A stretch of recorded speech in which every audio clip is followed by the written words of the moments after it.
Hello మామాస్, welcome back to my channel. ఈ వీడియోలో వచ్చేసి నేను కేకేఆర్ వర్సెస్ ఎల్ఎస్జి మ్యాచ్ జరిగింది కాబట్టి ఇందాడే కంప్లీట్ అయింది. ఆ మ్యాచ్ రివ్యూ ఇస్తున్నానండి. కొంచెం చిన్నగా డిస్కస్ చేసుకుందాం. ఇక ఆ వీడియోలోకి వెళ్ళే ముందు మన ఛానల్ని కొత్తగా చూసే వాళ్ళు ఉంటే జర సబ్స్క్రైబ్ చేసుకోండి అబ్బా. అలాగే మన పాత వీడియో చూసి నచ్చితే లైక్ చేయండి, షేర్ చేయండి, అలాగే కమెంట్ చేయండి. ఇక కేకేఆర్ వర్సెస్ ఎల్ఎస్జి అండి, చాలా రసవంతరంగా జరిగిందండి మ్యాచ్. వేరే లెవెల్ అన్నారు. ఒక్కొక్క క్రికెటర్ కొన్ని ఫేసెస్ చూస్తే అప్పుడే పక్కా కేకేఆర్ విన్ అయిపోద్దేమో అనిపించింది. ఒక 6-5 ఓవర్స్లో 80 ఎబో కొట్టిన వాళ్ళు కేకేఆర్ అండి. అది ఎట్లా లాస్ట్ అయిపోయింది డిస్కస్ చేసుకుందాం. ఫస్ట్ స్కోర్స్ డిస్కస్ చేసుకుందాం అండి. స్కోర్స్ చెప్తున్నారని చెప్పి వీడియో స్కిప్ చేయకండి. వీడియోలో ప్రతి ఒక్కరు మంచి ఇన్ఫర్మేషన్ ఉంటుందని ఎండ్ వరకు చూడండి. మంచి ఇన్ఫర్మేషన్ ఉంటుంది. ఇక స్కోర్ చూసుకుంటే అండి, ఫస్ట్ మన ఎల్ఎస్జి బ్యాటింగ్ అయినప్పుడు చూసుకుంటే మార్కర్ 28 బాల్స్తో 47 రన్స్ కొట్టిండండి. 4 4s 2 6s 167.86 స్ట్రైక్ రేట్ అండి. మిచ్చల్ మార్ష్ వచ్చేసి 48 balls 81 రన్స్ కొట్టిండండి. 6 4s 5 6s అండి. 168.75 స్ట్రైక్ రేట్ అండి. పూరన్ వచ్చేసి 36 balls 87 కొట్టిండండి. 7 4s 8 6s 241.61 strike rate అండి. అబ్దుల్ సమద్ వచ్చేసి 4 balls 6 runs కొట్టిండండి. 1 4 150.00 స్ట్రైక్ రేట్ అండి. డేవిడ్ మిల్లర్ వచ్చి 4 balls 4 runs కొట్టిండండి. 100 స్ట్రైక్ రేటు. నాట్అవుట్లో ఉన్నాడు. ఇక బౌలింగ్ లైనప్ చూసుకుంటే మనకి ఏదైనా మన కేకేఆర్ది వైభవ్ అరోరా 4 overs 35 runs అండి. 8.80 ఎకనామిక్స్, 0 wickets అండి.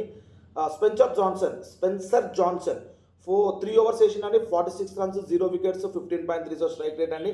వరుణ్ చక్రవర్తి 4 overs 31 runs ఇచ్చిండు. 0 wickets, 7.80 స్ట్రైక్ రేట్ అండి. హర్షిత్ రాణా 4 overs 51 runs ఇచ్చింది. చాలా ఎక్స్పెన్సివ్ అండి, కానీ వికెట్స్ తీసుకున్నాండి. 2 wickets, 12.80 ఎకనామీ అండి. నారిన్ వచ్చి 3 overs 38 runs, 0 wickets, 12.70 ఎకనామీ అండి. రసల్ వచ్చేసి 2 overs 32 runs, 1 wicket, 16.0 ఎకనామీ అండి. రసల్ కూడా చాలా ఎక్స్పెన్సివ్ అయిపోయిండు. ఇక కేకేఆర్ లైనప్ చూసుకుంటే బ్యాటింగ్లో క్వింటన్ డికాక్ 9 balls 15 runs అండి. 2 6s 166.67 స్ట్రైక్ రేట్ అండి. సునీల్ నారాయణ వచ్చి 13 balls 30 runs అండి. 4 4s 2 6s 230.77 స్ట్రైక్ రేట్ అండి. అజంక్య రహానే 61 runs అండి. 35 balls 8 4s 2 6s 174.29 strike rate అండి. వెంకటేష్ అయ్యర్ 29 balls 45, ఇక్కడే మ్యాచ్ మొత్తం టర్న్ అప్ అయిపోయిందండి. 29 balls 45 runs, 6 4s 1 6 155.17 strike rate అండి.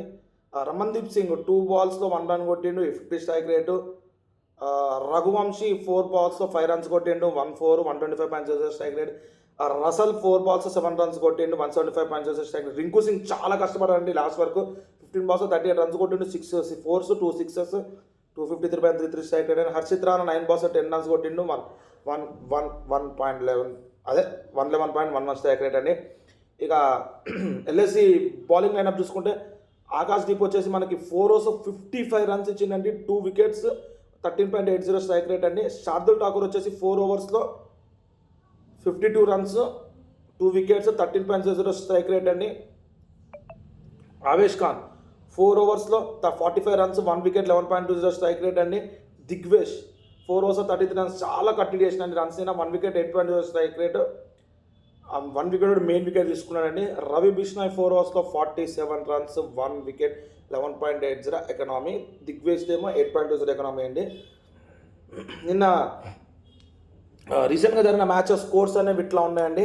లాస్ట్ వరకు కేకేఆర్ చాలా కష్టపడ్డదండి. రింకు సింగ్ కూడా చాలా పుషప్ చేసిండు స్కోర్స్ రావడానికి. ఒక 13-14 ఓవర్స్లో చూసుకుంటుంటే పక్కా మ్యాచ్ కేకేఆర్ అన్నట్టు ఉందండి. నేను చూసినప్పుడు ఇంకా 5 overs ఇక 6 overs 89 సంథింగ్ కొట్టాలి.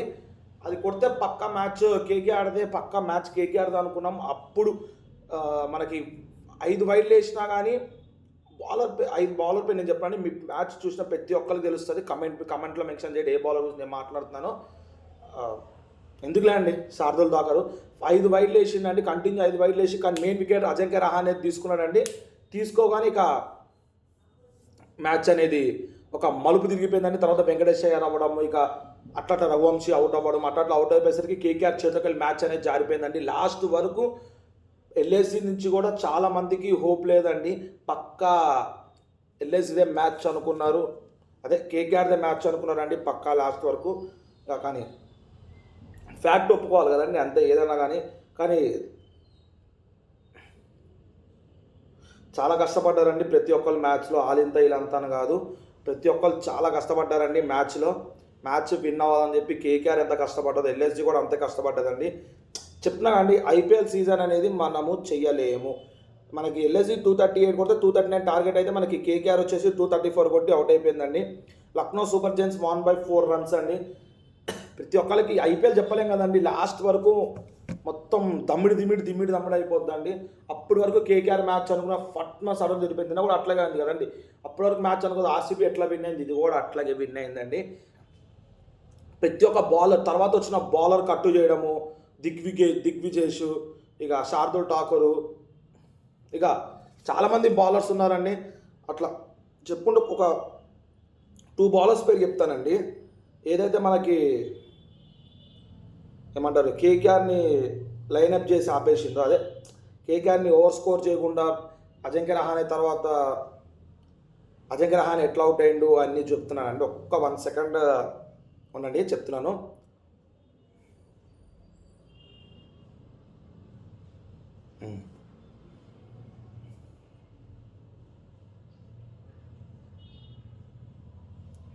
ఇప్పుడు మనకి చెన్నై మ్యాచ్ జరుగుతుందండి. ఈవినింగ్ లోపల ఈ వీడియో కూడా నేను దీన్ని కూడా అప్లోడ్ చేస్తాను, ట్రై చేస్తాను ఈవినింగ్ లోపల అవ్వడానికి. ఇక లేదంటే రేపు మార్నింగే చేయగలుగుతానండి. ఇదిగోండి, శార్దుల్ ఠాకూర్ అయితే అజింక్య రహానే వికెట్ తీసిండండి. అజింక్య రహానే మనకి 61 రన్స్ కొట్టి అవుట్ అయిపోయిందండి. అదొకటి మెయిన్ తిరిగిందండి. ఇంకోటి దిగ్విజేష్ సింగ్ రాతి అండి, ఈయన కూడా మనకు మెయిన్ వికెట్ సునీల్ నరేన్ తీసిండండి. ఈ 2 మెయిన్ వికెట్లు ఒకేసారి అజింక్య రహానే ఫామ్లో ఉండి వికెట్ పడంగానే డ్రాప్ అయిపోయింది, వెంటనే అవుట్ అయిపోవడం జరిగిందండి. ఇది ఒక్కటి మైనస్ పాయింట్ అయింది.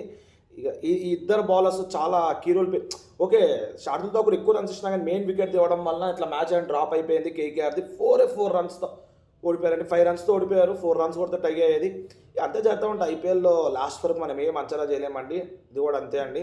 ఇక ఫర్దర్గా మనకి చెన్నై పంజాబ్ కింగ్స్ మ్యాచ్ జరుగుతుందండి. మ్యాచ్ అయిపోయినాక ఇవి ఈవినింగ్ లోపల వీడియో అప్లోడ్ చేయడానికి ట్రై చేస్తాను, లేదంటే రేపు మార్నింగ్ అన్న అప్లోడ్ చేస్తానండి. ఇక ఇలాంటి వీడియోస్ అన్నీ రావాలంటే మన ఛానల్ సబ్స్క్రైబ్ చేసుకుని పక్కన ఉన్న బెల్ ఐకాన్ క్లిక్ చేయండి. నేను ఎట్లా వీడియోస్ పెట్టగానే మీకు ఇట్లా నోటిఫికేషన్ వస్తాయండి. దాట్స్ ఇట్ అండి ఈరోజుకి.